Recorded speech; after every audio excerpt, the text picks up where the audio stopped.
Welcome. In front of me, I have the brand new iPad from Apple. This is the iPad 10th gen that got released not too long ago, and I will go over unboxing and absolute dumpstering of this product because it is probably the biggest scam in, well, this year that I have encountered in terms of what you get for your money in terms of tech. And also I'm gonna go over a bunch of different things like price inflations and all that stuff, just to kind of really drive a nail into the garbageness of Apple. So anyway, without further ado, let's just pop it open. Now I will at the very beginning try to go over just specs and just try to give you like a general idea of what this device is about. So let's just get to it. But from there, I'm gonna then move over to absolutely dumpstering it. So, boom, let's open it up. I also do have a Apple Pencil and the Magic Keyboard, which I will dumpster too on the video. Anyway, there we got the iPad, whoop-de-doo. We got some paperwork. We got a cable, Type-C to Type-C. It is a braided cable, which is, I guess, Apple started doing this. That's nice. We actually get a charger, which is surprising. It's Type-C, so there we go. Now let's see the wattage. Where is it? Where's the info? Oh, right here. If I could actually read this most faint text in here. I love the gray on gray. Fantastic design to not be able to actually read anything. This is most certainly done deliberately, because if I'm correct, this charger ain't good. We have a 20 watt right here, so this is kind of like a bare minimum charger. Just dog shit. Anyway, let's pop this open. There we go. Boom. Let's turn it on. Come on. There we go. So, while it's turning on, I'm going to quickly go into the specs right here, just so you know what we're dealing with here. And display size right here is 10.9 inches at a resolution of 1640 by 2360. It's a liquid retina IPS LCD display with a typical brightness of about 500 nits. 80% screen to body ratio with 264 pixels per inch. The display is nothing really special right here. And one thing that isn't also special whatsoever is basically the, close to 10-year-old technology. So I will actually, before I start going into this, I'll mention that a bunch of the criticism I'm doing to this device is derived from watching one of the tech reviewers by the name of Zone of Tech. And he did a outstanding video, not really unboxing, but just going over the massive changes that Apple did with the previous to current gen, which I am roughly basing this a little bit on that video. So if you're really interested in just getting like the literally full picture of how scammy this is, go check out his video on it. But anyway, let's just get into this. So right here we got tablet. It's powered by Bionic Apple A14 chipset. So again, already an outdated chipset by like 2 generations. Well done. And obviously everything else, I don't really know if I need to go over this. Not much has changed. It's just an iPad. So it has a 12 megapixel back camera, 12 megapixel front ultra wide. With both of them you can shoot at 1080p, 60 frames max.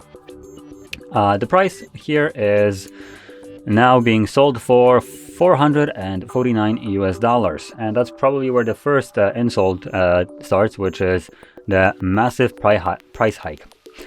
The tablet used to start at $329, and that $329 device was released less than a year ago. I think it's discontinued now, or maybe you still can. There is a little bit of a difference in just the overall design of the tablet, but design doesn't really cost you much when your design is exactly the same as a iPad Air.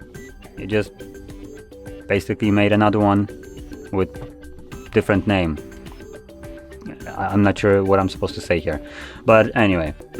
So design wise, it's an old design from a different model of the tablet, and the price increase from $329 to $449 is absolutely effing ridiculous.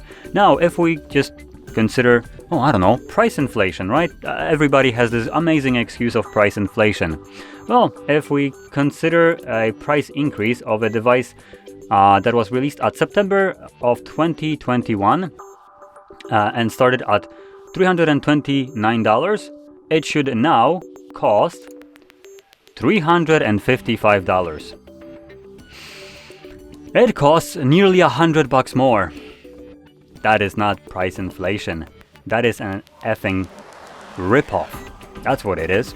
Now, to drive that nail a little bit further, if I can show this. Oh yeah, I can. Look at that. It's really visible. I'm gonna try to maybe move the light a little bit, trying to capture this. Let me just maybe move it in closer. Hopefully I can get it visible, but come on. It will be really difficult, to be honest. I'm gonna try to do it a little bit differently. I'm gonna take my phone, I'm gonna try to capture a photo of it, and hopefully on the photo I will get to show you this specific part. Now, what I'm trying to show you is the lamination of a display, or more precisely, lack thereof one. So what this is, screen lamination, is, well, let's just bring my phone for instance. If you have a display like this one, right? If you move it at an angle, you will see that the display is basically looking like it's part of the actual front glass, right? Here, you don't get that because the screen isn't laminated, meaning you have a gap of air between the actual glass right here and the display that is under it. There is space between it. So the display has, let's just try to show this. If I can capture a focus, that will be absolutely impossible probably. Just go to Pro, I guess, and try to mess with the focus. I really want to show you this because you do get to see this. So focus.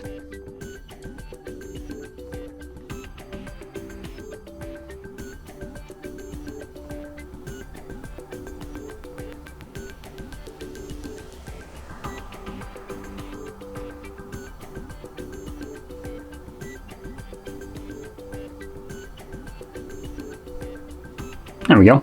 I think I captured it. So let's see. Yep, you get to see it right here. Let me just make the screen brighter. So in here, you can see the display ends right here. Then this space right here till this line is emptiness. And then this is kind of like the layer of the display. It's really hard to show this just like this with this kind of setup. But it's there, and if you have better lighting, meaning a more well-lit environment than I do, you will see this quite often. You will basically see the end of a display which just kind of like falls under there, and it is quite visible. When you're moving it, you get to kind of see that the display kind of shrinks and I guess unshrinks because it is below, and you have the black bezels right here that do at an angle cover just a little bit of a display. So you can see that right now at an angle the bezel almost covers or almost touches the battery, but if we move it the other way around and don't flip it, you can see that you have way more space to the point that you start to see kind of like the bezel right there. So this is probably one of the cheapest kind of ways to manufacture the display, which is an insult considering this device costs already $459 and it's way more overpriced than price inflation would suggest. And just I have no words to this, to be honest. But anyway, let's just try to finish this up. Now, one another, I guess, nice thing now is the fact that we do have a Type-C port. But guess what doesn't have a Type-C port? You'd be correct, this damn Apple Pencil. It's running a shitty Lightning. So, well done. To screw over your customers. Awesome. And just to kind of clarify this, the iPad Pro also has a Type-C port. So it's not like this is sticking with the Lightning port just so it can be used with something else. No, every device that this is designed for is running Type-C port, because European Union literally beat over the head Apple to include it. They didn't give them choice. They have to now use Type-C ports. But they don't have to do it on pencils because, hey, we can make money off of selling shitty adapters. There we go. So, anyway, I think that's basically all the actually like worth mentioning specs right here. Obviously it's Apple, so we don't have battery size or anything like that. In terms of charging, obviously the 20-watt charger right here. So yeah, that's about it. So now let's quickly go into just a little bit more info. So this pencil, the second gen, this is the second generation of Apple Pencil, which you can see it right here, second gen, is only compatible with the 10th gen and iPad Pro. What is it? Which gen of this is it? So this is the 4th gen. Oh, iPad Pro 4th gen or iPad 10th gen. And it's basically compatible with all the new iPads that have come out right now. What isn't compatible is the 1st gen Apple Pencil with the new devices.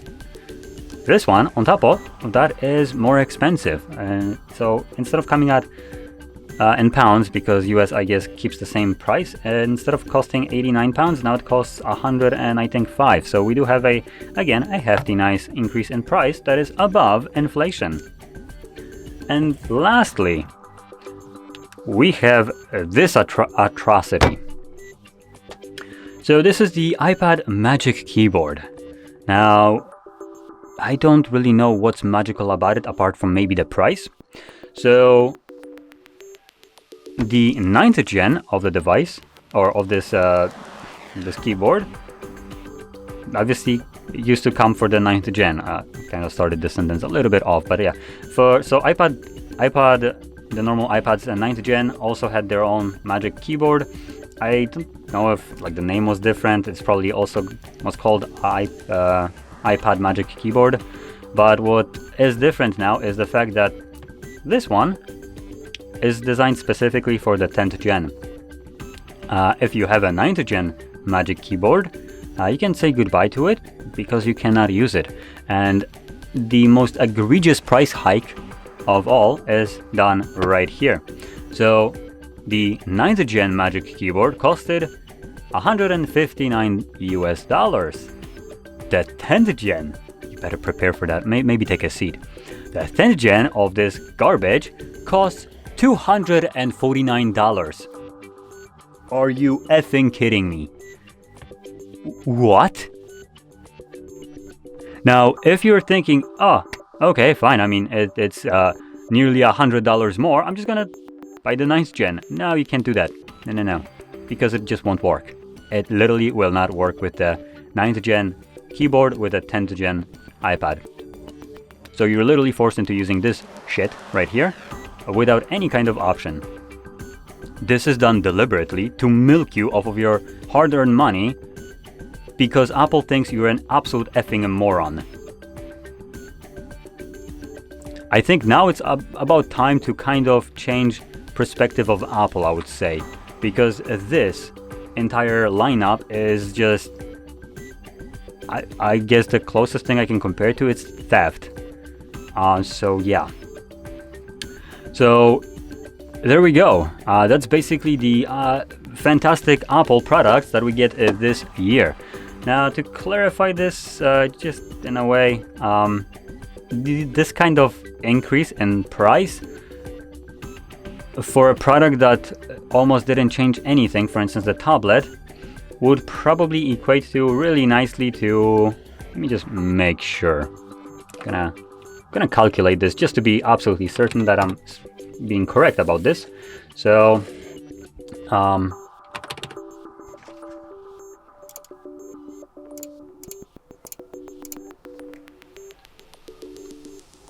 so just to put that out there, this won't be necessarily the closest kind of apples to apples comparison, but in terms of the tablet, The 9th to 10th gen would be equivalent or close to going from something like a we're gonna use Samsung phones as an example, just because that's the first thing that comes to my mind. So that would be equivalent of going from something like a Samsung Galaxy S22 Ultra to Fold 4. So $1,200 to $800 phone. Now it's a little bit lower than 1800. So I will just clarify this, but you can probably see that in one case you just get a nice slab of glass, which is already really good, to upgrading it to something like this, which is a foldable device that I guess takes shittier photos, but again, it's technically an improvement. So you can see that the difference in devices here is substantial. Well, here you just get a redesign, which is already a carbon copy of iPad Air for about the same percent increase of price. So there we go. That's all I have to say about this lineup right here of the Apple iPad 10th gen. So if you found this video helpful in any kind of way, my rant or my trashing of this product, then don't forget to smash that like button, subscribe, and thanks for watching.